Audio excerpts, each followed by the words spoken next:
মমতা বন্দ্যোপাধ্যায় পোড় খাওয়া রাজনীতিবিদ, এতদিন ধরে রাজনীতি করছেন, এতবার কেন্দ্রের মন্ত্রিসভায় থেকেছেন, রাজ্যের এতদিন ধরে মুখ্যমন্ত্রী রয়েছেন, তিনি পরিবর্তন নিয়ে এসেছেন রাজ্যে, মানুষের পালস বোঝেন।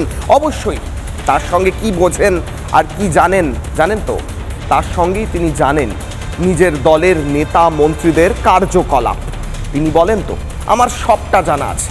মমতা বন্দ্যোপাধ্যায় বলেন তো একটাই তো পোস্ট আছে, সেই একটাই যখন পোস্ট এবং তিনি যখন সবটাই জানেন, কার বাড়িতে কি চলছে সেটাও তো জানেন।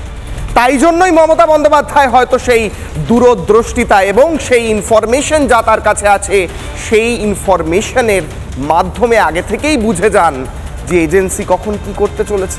মমতা বন্দ্যোপাধ্যায়, আপনি গতকালই হঠাৎ বলে বসলেন এজেন্সি অ্যাকশন নিলে কিন্তু আমরাও প্রস্তুত আছি। মমতা বন্দ্যোপাধ্যায়, আপনি হয়তো জানেন এজেন্সি অ্যাকশন নিতে বাধ্য, কারণ দুর্নীতি হয়েছে।